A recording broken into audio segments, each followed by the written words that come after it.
34 ಜಿಲ್ಲೆ ಏನಿದೆ ಅವರು ಕರೆದಿದ್ದಾರೆ. ನಾನು ಅವತ್ತು ಬರ್ತಾಯಿದ್ದೀನಿ. 28 27 ಕರೆದಿದ್ದಾರೆ. ಡೆಲ್ಲಿಲಿ ACCಲಿ. ಹೌದು, ಅದಕ್ಕೆಲ್ಲ ನಾವು ಸಿದ್ಧತೆ ಮಾಡ್ಕೊಳ್ತಾ ಇದ್ದೀವಿ. ಎಲ್ಲರಿಗೂ ಕೂಡ ನಾನು ತಿಳಿಸ್ತಾ ಇದ್ದೀನಿ. ಎಲ್ಲ ಜಿಲ್ಲಾ ಅಧ್ಯಕ್ಷಗಳು, DCC ಪ್ರೆಸಿಡೆಂಟ್ಸ್ ಮಾತ್ರ ಮತ್ತು ನನಗೆ PCC ಪ್ರೆಸಿಡೆಂಟ್ ಹೇಳಿದ್ದಾರೆ 27ನೇ ತಾರೀಕು 8ನೇ ತಾರೀಕಿಗೆ ಅಹಮದಾಬಾದಲ್ಲಿ ಶಬರ್ಮತಿ ಆ ಪಕ್ಕದಲ್ಲಿ ನಮ್ಮ ACC ಮೆಂಬರ್ಸ್ಗೆಲ್ಲ ಆಹ್ವಾನವನ್ನು ಕೊಟ್ಟಿದ್ದಾರೆ. ACC ಮೆಂಬರ್ಸು ಅಲ್ಲೊಂದು ಮೀಟಿಂಗು, ನಮ್ಮ ACC ಮೀಟಿಂಗು ಅಲ್ಲಿ ನಡೀತದೆ. ಅದಕ್ಕೂ ಕೂಡ ನಮ್ಮ ನಾಯಕರುಗಳೆಲ್ಲ ACC ಮೆಂಬರ್ಸ್ ಯಾರ್ಯಾರಿದ್ದಾರೆ, ಸೀನಿಯರ್ ಲೀಡರ್ಸ್ ಯಾರಿದ್ದಾರೆ ಅವರೆಲ್ಲ ಹೋಗ್ತಾರೆ. ನಮ್ಮ MPs ಎಲ್ಲ ಹೋಗ್ತಾರೆ. ಸರ್, ಈಗ ಕುಮಾರಸ್ವಾಮಿ ಅವರು ಹೇಳ್ತಾರೆ ಗ್ರೇಟರ್ ಬೆಂಗಳೂರು ವಿಚಾರವನ್ನ ಇಟ್ಕೊಳ್ತಾ ಇರ್ತಕ್ಕಂಥದ್ದು. Sir, greater Bengaluru Abhi partnership firm start ಮಾಡಬೇಕಾ ಅಥವಾ ಪ್ರೈವೇಟ್ ಲಿಮಿಟೆಡ್ ಕಂಪನಿ ಸ್ಟಾರ್ಟ್ ಮಾಡಬೇಕಾ? ಕನ್ಫ್ಯೂಷನ್ ಯಾಕೆ? ಒಬ್ಬ ಎಕ್ಸ್ಪರ್ಟ್ ಜೊತೆ ಮಾತಾಡು. ಎಕ್ಸ್ಪರ್ಟಾ? ಎಲ್ಲಿ? Boss Vala B the boss. ವಿಚಾರದಲ್ಲಿ ಲೂಟಿ ಮಾಡ್ತಾ ಇದ್ದಾರೆ, ನಾವು ಯಾವುದೇ ರೀತಿಯಾದ ಲೂಟಿ ಮಾಡ್ತಾ ಇಲ್ಲ ಅನ್ನುವಂಥ ವಿಚಾರ, ಅಂದ್ರೆ DK ಶಿವಕುಮಾರ್ ಅವ್ರನ್ನ ಟಾರ್ಗೆಟ್ ಮಾಡ್ತಿದ್ದಾರೆ ಅನ್ನುವಂಥದ್ದು. ನೋಡಪ್ಪ, ಏನಾದ್ರು ಒಳ್ಳೇದು ಮಾಡ್ಬೇಕಾದ್ರೆ ಅಡಚಣೆಗಳಿದ್ದೇ ಇರ್ತದೆ.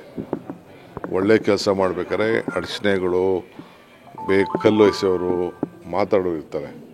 ಈ ಜಾಗನ ಕುಮಾರಸ್ವಾಮಿ ಚೀಫ್ ಮಿನಿಸ್ಟರ್ ಇದ್ದಾಗೇ ಇದನ್ನು ನೋಟಿಫಿಕೇಶನ್ ಮಾಡಿದ್ದು. 5 ಕಡೆ, ಇಲ್ಲಿ ಸಾತ್ನೂರು, ಸೋಂಪುರ, ಅಲ್ಲೆಲ್ಲೋ ಎಲ್ಲ ಕಡೆ 5-6 ಕಡೆ ಮಾಡಿದರು. ಅದನ್ನು ಕಾರ್ಯರೂಪಕ್ಕೆ ತ್ಯಾಮಗೋಡ್ಲಲ್ಲೆಲ್ಲ ಮಾಡಿದರು. ಹೊಸಕೋಟೆಯಲ್ಲಿ ಒಂದು ಕಡೆ, ನಮ್ಮ ರಾಮನಗರದಲ್ಲಿ ಒಂದು ಕಡೆ, ಸಾತ್ನೂರಲ್ಲಿ ಒಂದು ಕಡೆ, ಸೋಲೂರು ಒಂದು ಕಡೆ, 5 ಕಡೆ ಮಾಡಿದರು. ಅದನ್ನು ಡಿನೋಟಿಫೈ ಮಾಡಿರಲಿಲ್ಲ. ನಾನು ಡಿನೋಟಿಫೈಗೆ ಹೋಗಲಿಲ್ಲ.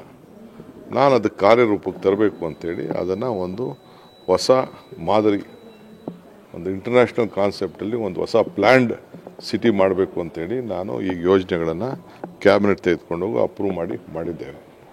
ಸೊ ಇಂಟರ್ನ್ಯಾಷನಲ್ ಕನ್ಸಲ್ಟೆಂಟ್ ಕೂಡ ಆಗ್ತೀವಿ. ಈಗೇನು ಬೆಂಗಳೂರಿದೆ, ಒಂದು ಹೊಸ ಬೆಂಗಳೂರು ಥರ ಅದನ್ನು ಸೃಷ್ಟಿ ಮಾಡಲಿಕ್ಕೆ ಅನುಕೂಲ ಆಗ್ತದೆ. ಕುಮಾರಸ್ವಾಮಿಗೆ ಜಾಸ್ತಿ ಅನುಕೂಲ ಆಗೋದು. ಅಲ್ಲಿ ಅವ್ರದ್ದೇ ಅಕ್ಕಪಕ್ಕ ಜಮೀನುಗಳು ಜಾಸ್ತಿ ಇರೋದು. ಅವ್ರಿಗೆ ಒಳ್ಳೇದಾಗ ಮೋಸ್ಟ್ ಬೆನಿಫಿಷಿಯರಿ ಯಾರಿಗಂತಂದ್ರೆ ಅವ್ರ ಫ್ಯಾಮಿಲಿಯವ್ರಿಗೆ ಒಳ್ಳೇದಾಗಲಿ. ಶಾಸಕರು ಮತ್ತು ಸಚಿವರು ಸಭೆಯನ್ನು ಸೇರಿದರೆ ಇದು ಒಂದೊಂದು ದಿವಸ ಮುಗಿಲಿ. ಸೊ ಅವ್ರಿಗೆ ನಾವು ಮಾಡ್ತಾ ಇರೋದು ಬೆಂಗಳೂರಿಗೆ, ನಮ್ಮ ರಾಮನಗರ ಜಿಲ್ಲೆಗೆ ಅವ್ರಿಗೇನು ಒಂದು ಜೀವ ಕೊಟ್ಟು, ರಾಜಕೀಯ ಜೀವ ಕೊಟ್ಟು ಆ ಜಿಲ್ಲೆಗೆ ಒಂದು ಹೊಸ ರೂಪ ಕೊಡೋಕ್ಕೆ ಮಾಡ್ತಾ ಇದ್ದೀವಿ. ಅವರೇ ಹೆಚ್ಚು ಬೆನಿಫಿಷಿಯರಿ ಅಂತ ಹೇಳ್ತಾ ಇದ್ದೀರಿ ಸರ್. ಆದರೂ ಯಾಕೆ ಆರೋಪ ಮಾಡ್ತಿದ್ದಾರೆ?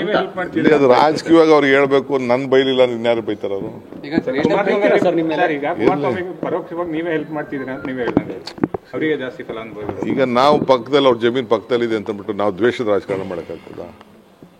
ಈಗ ಅವ್ರು ಯಾವತ್ತೋ 5,000ಕ್ಕೋ 6,000ಕ್ಕೋ 7,000ಕ್ಕೋ 84 85 ಅವ್ರ ತಂದೆ ಜಮೀನು ತೊಗೊಂಡಿದ್ರು.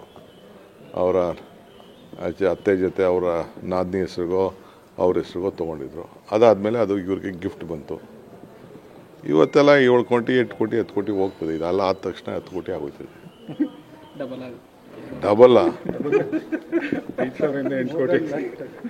ಹೌದಪ್ಪ. ನೀನು ತೆಗ್ದು ನೋಡು ಡಾಕ್ಯುಮೆಂಟ್ಸ್ ಎಲ್ಲ. ಈಗ ನಾವು ಎಲ್ಲ 2,000 3,000 ತೊಗೊಂಡಿದ್ದಪ್ಪ ಒಂದು ಕಾಲದಲ್ಲಿ. ನಮ್ಮವು ಆಗಿವಪ್ಪ, ಏನು ಮಾಡೋಕ್ಕಾಗ್ತದೆ?